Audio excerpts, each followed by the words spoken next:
Hello friends, आज मैं आपको यूपीएससी ईपीएफओ 2023 के लाटेस्ट अपडेट्स के बारे में बताऊंगा।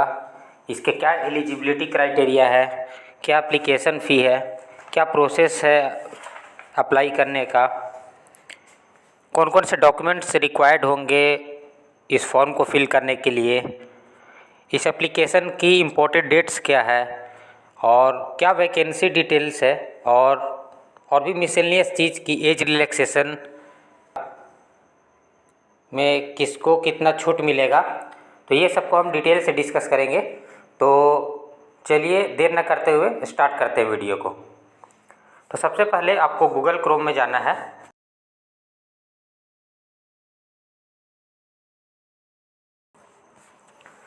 और सर्च बॉक्स में टाइप करना है www.sarkariresult.com। इस पर क्लिक करेंगे और यहाँ पे देखिएगा कि सबसे top most left side corner में आपको लिखा हुआ मिलेगा यूपीएससी ईपीएफओ 2023 अप्लाई ऑनलाइन। तो इस पर हम क्लिक करेंगे तो यहाँ ये ओपन हो चुका है। आप यहाँ पे देख सकते हैं नेम ऑफ पोस्ट क्या है। तो UPSC EPFO APFO online form 4577 post के लिए है। पोस्ट डेट कब है, तो ये 25 फरवरी 2023 को ये पोस्ट किया गया है। और इसके बाद यहाँ पे कुछ इम्पोर्टेंट डिटेल्स देखेंगे। एप्लीकेशन बिगिन का डेट है 25 फरवरी 2023, यानी आज के डेट से ये फॉर्म बिगिन हो रहा है। और last date for apply online है आपका 17 मार्च up to 6 PM only. Please इस बात को नोट कीजिए, ये आपके रात को 12 बजे तक नहीं रहेगा, केवल 6 बजे तक ही ये रहेगा। इस बात को बिल्कुल आप नोट कर लें। 17 मार्च 2023 को 6 बजे शाम तक ही ये फॉर्म आप भर सकते हैं।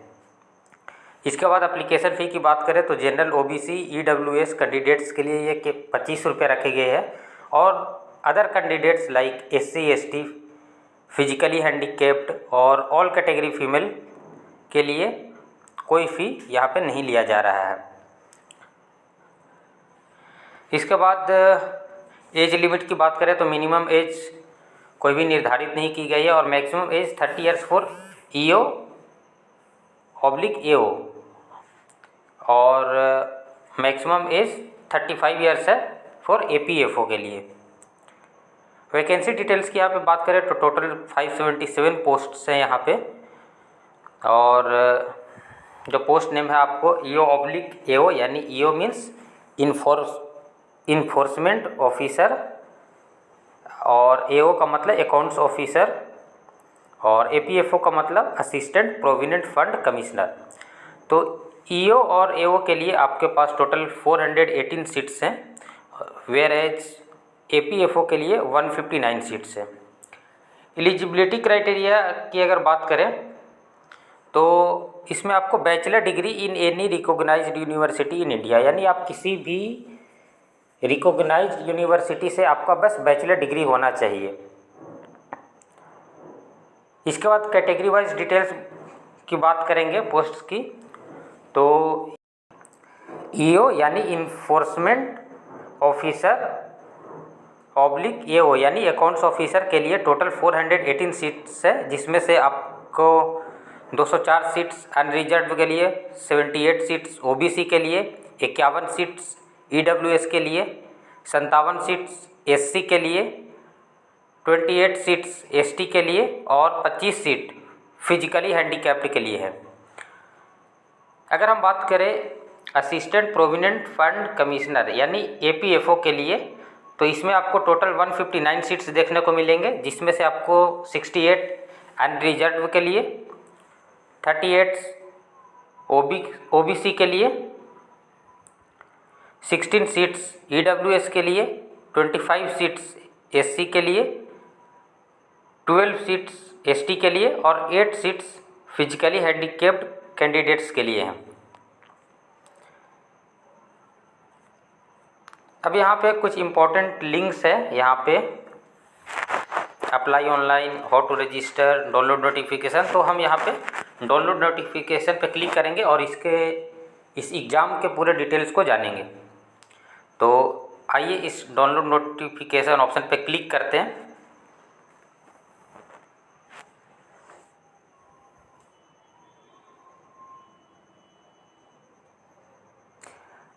अब जैसा कि मैंने पहले ही इसे डाउनलोड कर लिया हूँ और आपके लिए मैंने इम्पोर्टेंट जो पॉइंट्स है हाईलाइट कर चुका हूँ, तो इसीलिए ये मुझे डाउनलोड फाइल अगेन का ऑप्शन दे रहा है। तो चलिए मैं इसे फिर से डाउनलोड कर लेता हूँ।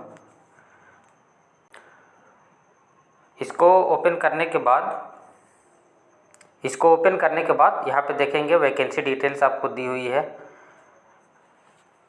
तो यहाँ पे जो आपको EPFO के लिए जो आपका मैक्सिमम एज है वो 30 ईयर्स है और इसेंशियल क्वालिफिकेशन में आपको क्या चाहिए, तो bachelor degree in any subject from recognised university और इंस्टीट्यूट, यानी आपने किसी भी स्ट्रीम से आपने बैचलर डिग्री पूरी की हो, चाहे आपने BA किया हो, BTech किया हो, BE किया हो, जिस भी फील्ड से आपने किया हो, तो आप इसके लिए एलिजिबल हैं। इसके बाद बात करें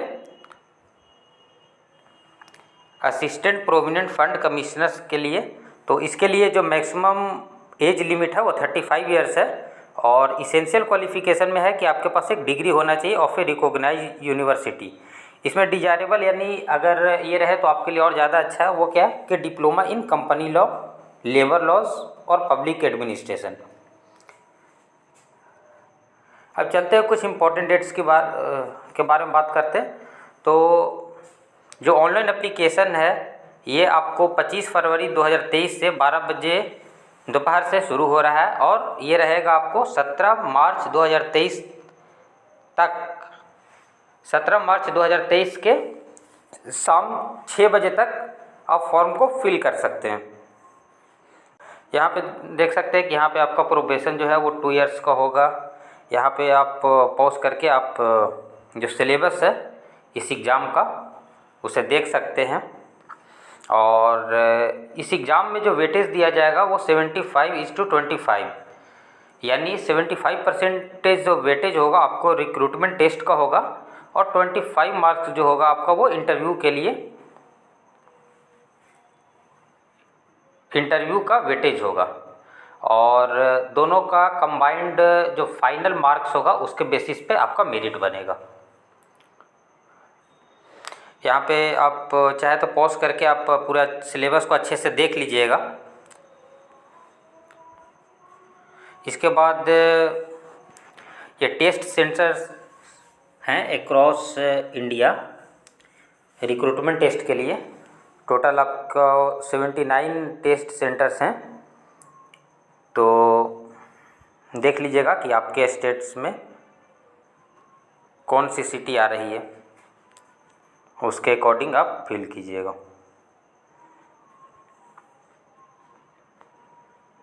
इसके बाद एप्लीकेशन फ़ी की बात करें, जैसा कि मैंने आपको पहले ही बताया कि ये केवल 25 रुपये है जनरल, OBC और EWS कैंडिडेट्स के लिए। बाकी अदर कैंडिडेट के लिए कोई एप्लीकेशन फ़ी नहीं लग रही है। इसके बाद सबसे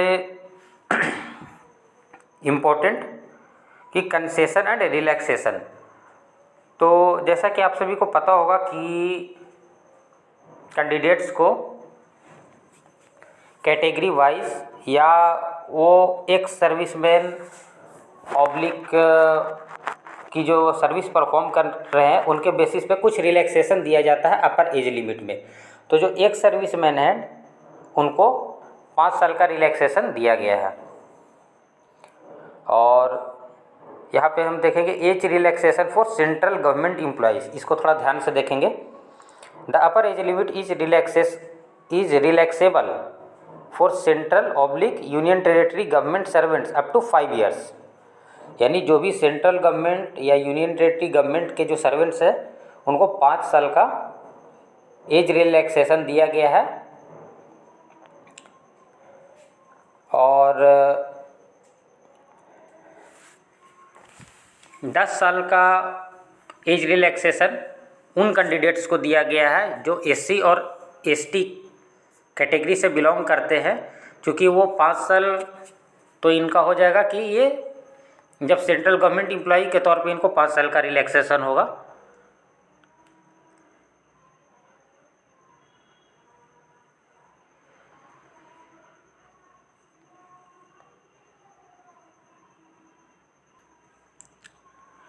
परंतु यहाँ पे जो एससी और एसटी कैंडिडेट्स है उनको 10 इयर्स का एज रिलैक्सेशन दिया जाएगा, वेयर एज ओबीसी कैंडिडेट्स को 8 इयर्स का एज रिलैक्सेशन दिया जाएगा। फिर हम बात करते हैं age relaxation to persons with benchmark disabilities. तो यहाँ पे जो है एज रिलैक्सेशन जो है वो 10 साल का दिया गया है अपर एज लिमिट में। इसका मतलब ये हो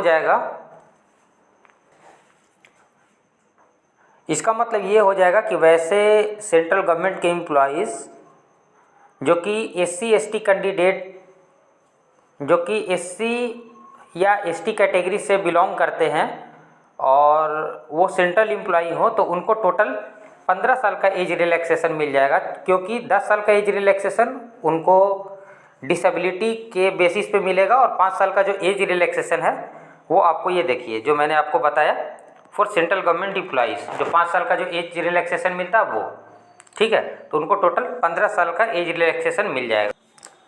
इसी प्रकार ओबीसी के लिए मैक्सिमम 13 इयर्स का एज रिलैक्सेशन हो जाएगा। अब यहाँ पे जो एज रिलैक्सेशन दिया जा रहा है पर्सन्स विथ बेंचमार्क डिसेबिलिटीज़, तो इसमें जो है मिनिमम 40% डिसेबिलिटी आपको प्रूफ करना पड़ेगा कि आपको मिनिमम 40% डिसेबिलिटी है, तभी आपको ये जो एज रिलैक्सेशन दिया जा रहा है उनका बेनिफिट आप ले पाएंगे। अब यहाँ पे देखिएगा कि लिखा हुआ if a person with disability is entitled to age concession by virtue of being a central government employees, concession to him or her will be admissible either as a person with disability or as a central government employee whichever may be more beneficial to him or हर।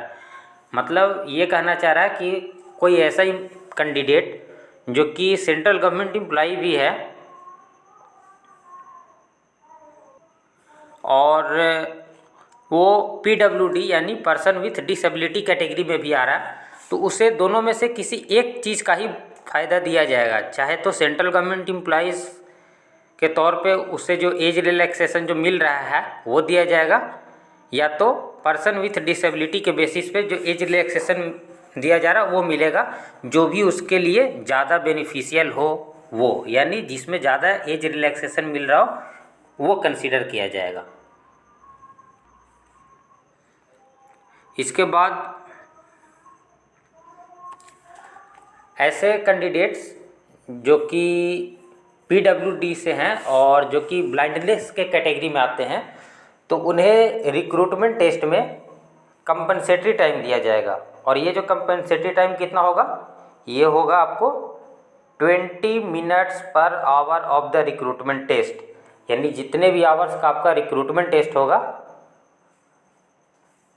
उतना multiplied by 20 minutes उनको extra दिया जाएगा। Suppose कीजिए कि अगर 2 घंटे का recruitment test होता है तो 2 × 20 यानी 40 मिनट्स एक्स्ट्रा दिए जाएंगे वैसे कैंडिडेट्स को जो कि पीडब्ल्यूडी कैटेगरी से हैं और जिनके कैटेगरी ऑफ डिसेबिलिटी जो है वो ब्लाइंडनेस है, ठीक है।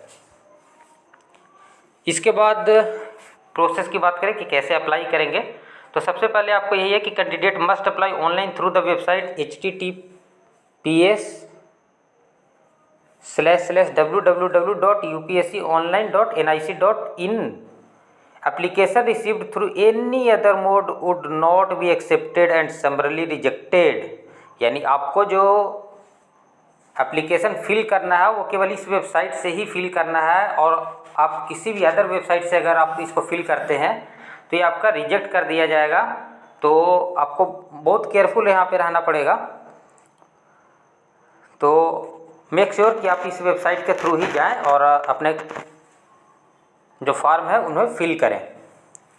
इसके बाद सेकंड पॉइंट है candidates need not to upload any document except photograph, signature and identity proof while filling up the online application. यानी कैंडिडेट्स को अपने एप्लीकेशन फॉर्म फिल करते के समय फोटोग्राफ, सिग्नेचर और आइडेंटिटी प्रूफ जो भी आप दें, चाहे Aadhaar card, PAN card, voter ID card, जो भी आप दें, केवल इसे ही अपलोड करना है और कोई भी डॉक्यूमेंट को अपलोड करने की ज़रूरत नहीं है। और यहाँ पे जो आप फोटोग्राफ और सिग्नेचर जो आप अपलोड करेंगे, उनका जो साइज़ है वो 20 KB से ज़्यादा और 300 KB से कम होना चाहिए। इस बात को आप ध्यान रखिएगा। इसके बाद यदि आपने एप्लीकेशन को OTR प्रोफाइल के थ्रू आपने इसे फिल किया है और आपको लगता है कि कुछ गलतियां हो गई है आपके OTR प्रोफाइल में, तो इसमें आप मॉडिफाई कर सकते हैं। लेकिन ध्यान रखिएगा कि ये आप जो मॉडिफाई कर सकते हैं, ये ज़िंदगी में केवल एक बार ही कर सकते हैं, only once in lifetime. In case the candidates wants to effect any change in his/her OTR profile, it shall be allowed only once in the lifetime after the registration at OTR platform. यानी आपने एक बार जब OTR platform पे register कर दिया तो उसके बाद आप केवल एक बार ही इस OTR प्रोफाइल में आप चेंजिंग कर सकते हैं, वो भी लाइफ टाइम में केवल एक बार। तो आप वेरी केयरफुल रहिए OTR प्रोफाइल को फिल करते समय, ताकि कुछ गलतियां ना हो। इसके बाद है the change in OTR profile data shall be available till expiry of 7 days from the next day after the closure of application window of his/her first application for any examination of the commission. इसका कहने का मतलब ये है कि जब आपने OTR profile आपने क्रिएट किया, जब आपने OTR के लिए आपने जब रजिस्टर किया, और जब भी आप इस UPSC EPFO का जब आप फॉर्म भरते हैं, अपना पहला फॉर्म भरते हैं, चाहे आप इस बार भर रहे हो या हो सकता है आप पहला फॉर्म आप अगले बार भर रहे हो, तो जो भी आप पहली बार जब फॉर्म भर रहे होंगे, तो उस एप्लीकेशन फॉर्म फिल करने का जो अंतिम डेट है, उसके अगले दिन से 7 दिन के अंदर तक ही आप OTR प्रोफाइल में चेंजिंग कर सकते हैं। यानी फॉर एग्जांपल कि ये जो एप्लीकेशन फॉर्म आपका जो आया है UPSC EPFO 2023 का, ये 17 मार्च 2023 तक है। तो OTR प्रोफाइल में अगर आपको चेंजिंग करना है, अगर आपने इस एप्लीकेशन को फिल किया है, तो आप कर सकते हैं 17 के एक दिन आगे, यानी 18 से आगे 7 दिन तक, यानी 24 मार्च 2023 तक आप इसको मॉडिफाई कर सकते हैं। इसके बाद है modification in application form other than OTR profile. यानी अब दूसरे रूट से अगर आप एप्लीकेशन फॉर्म को अगर आप मॉडिफाई करना चाहते हैं तो उसके लिए क्या प्रोसेस है, तो हम लोग पढ़ते हैं इसे। From the next day of the closure of the application window of the recruitment test, this window will remain open for 7 days from the date of opening of the same, that is from 18 March 2023 to 24 March 2023। यानी जो application closure का जो date है, जो last date है आपका, यानी 17 मार्च 2023, उसके अगले दिन से ये 7 दिन तक ये जो एप्लीकेशन विंडो है वो ओपन रहेगा। उसमें आप जाकर आप मॉडिफिकेशन कर सकते हैं। एक इम्पोर्टेंट नोट यहाँ पे है कि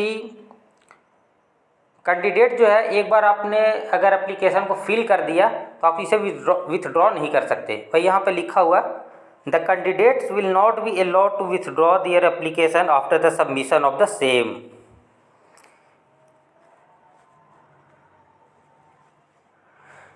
इसके बाद ये इंटरव्यू के लिए है, एक्चुअली अभी के लिए आपके लिए इम्पोर्टेंट नहीं है उतना ज़्यादा, लेकिन फिर भी आप देख सकते हैं कि एक बार आपको लुकअप कर लीजिए। मैंने इम्पोर्टेंट जो पॉइंट्स है इन्हें हाईलाइट कर दिया ताकि आपको ज़्यादा टाइम पढ़ने में इसे ना लगे। तो जो आपको इंटरव्यू के समय जो आपको डॉक्यूमेंट्स मांगे जाएंगे, उसमें आपका है पहला जो है आपका मैट्रिकुलेशन या 10th स्टैंडर्ड जो सर्टिफिकेट है आपका, जिसमें आपका डेट ऑफ बर्थ मेंशन हो, वो दे सकते हैं। या तो आप 10th की मार्कशीट दे सकते हैं जिसमें आपको डेट ऑफ बर्थ आपको मेंशन हो। या तो फिर एक इम्पॉर्टेंट चीज़ है यहाँ पे देखिएगा, where date of birth is not available in this certificate or marksheets issued by concerned educational boards, a school living certificate indicating the date of birth will be considered। अब यहाँ पे जो तमिलनाडु और केरला के जो स्टूडेंट्स हैं उन्हें पता होगा कि उनके जो मार्कशीट्स या जो आपके जो 10th के जो सर्टिफिकेट्स आते हैं उसमें डेट ऑफ बर्थ मेंशन नहीं होता है, तो वो क्या कर सकते हैं कि वो जो अपना स्कूल लिविंग सर्टिफिकेट है जिसमें उनका डेट मेंशन होता है तो उसे वो एज ए डॉक्यूमेंट प्रस्तुत कर सकते हैं during the time of interview. इसके बाद दूसरा डॉक्यूमेंट है आपका डिग्री और diploma certificate along with marksheets pertaining to all the academic years as proof of educational qualification claimed. यानी आपने जो एप्लीकेशन भरते समय जो आपने एजुकेशनल क्वालिफिकेशन शो किया है उसे प्रूफ करने के लिए क्या चाहिए, तो चाहे आपको डिग्री सर्टिफिकेट हो या डिप्लोमा सर्टिफिकेट हो, अलॉन्ग विथ क्या चाहिए, marksheet pertaining to all the academic years. Suppose कीजिए कि आपने बीटेक किया है तो बीटेक के आपको 8 सेमेस्टर्स के आपको मार्कशीट भी इसके साथ चाहिए होंगे। In the absence of degree और diploma certificate provisional certificate along with marksheet pertaining to all the academic years will be accepted. अगर आपका डिग्री या डिप्लोमा सर्टिफिकेट अभी तक नहीं आया है तो आपके पास जो प्रोविजनल सर्टिफिकेट है आपके सारे सेमेस्टर्स या सारे ईयर्स के मार्कशीट्स के साथ, जिसमें आपको सारे मार्कशीट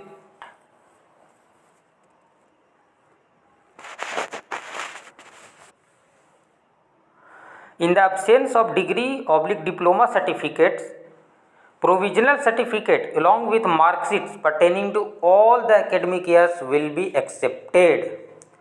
यानी अगर आपके पास डिग्री या डिप्लोमा सर्टिफिकेट नहीं है, ये अभी तक आपके पास कॉलेज के द्वारा इशू नहीं किया गया है, तो आपके पास जो प्रोविजनल सर्टिफिकेट है उसे आप प्रस्तुत कर सकते हैं, लेकिन उसके साथ आपको जो सारे ईयर्स के जो है मार्कशीट्स हैं उन्हें आपको सबमिट करना पड़ेगा। इसके बाद कास्ट सर्टिफिकेट है, जो भी SC ST OBC कैंडिडेट्स ने जो फॉर्म भरते समय जिन्होंने अपना कैटेगरी सिलेक्ट किया है उनको अपना कास्ट सर्टिफिकेट प्रस्तुत करना होगा। यहाँ पे एक इम्पॉर्टेंट नोट मैं बता दूं कि जो OBC कैंडिडेट्स है तो वो थोड़ा इस बात से कंफ्यूज ना हो कि कास्ट सर्टिफिकेट, जैसा कि आप लोग जानते होंगे कि OBC सर्टिफिकेट बनाने के लिए आपको 3 डॉक्यूमेंट की ज़रूरत पड़ती है, कास्ट सर्टिफिकेट, रेसिडेंशियल सर्टिफिकेट और इनकम सर्टिफिकेट, और इन तीनों को कंबाइन करके OBC सर्टिफिकेट बनता है। तो OBC कैंडिडेट यहाँ पे इस बात से बिल्कुल भी भ्रमित नहीं होंगे, उनके लिए ये कास्ट सर्टिफिकेट का मतलब OBC सर्टिफिकेट ही है। वो केवल कास्ट सर्टिफिकेट जो अपने अंचल से बनाते हैं केवल उसे नहीं करेंगे, उसके साथ साथ वो इनकम सर्टिफिकेट और रेसिडेंशियल सर्टिफिकेट भी बनाएंगे और उसके बाद उन तीनों को कंबाइन करके OBC के लिए अप्लाई करेंगे, बनाएंगे और उस OBC सर्टिफिकेट को आपको लेकर जाना है। इस बात को ध्यान रखिएगा।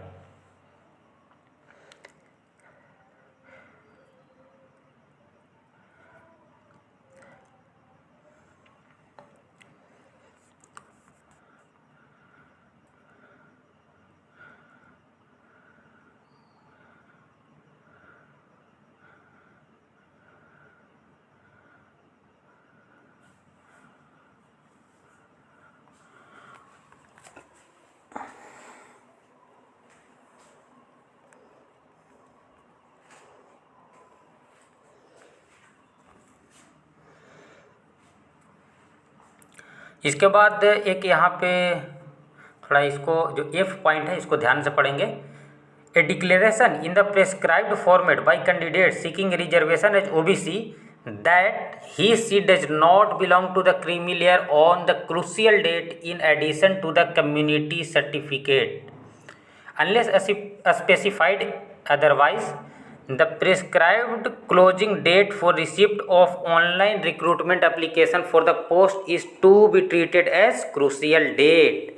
यानी जो एप्लीकेशन फॉर्म भरने का जो लास्ट डेट है यानी 17 मार्च 2023 इसे क्रूशियल डेट माना जाएगा। यानी इस तारीख तक अगर आप क्रीमी लेयर में हैं तो आपको OBC का जो लाभ है वो नहीं मिलेगा।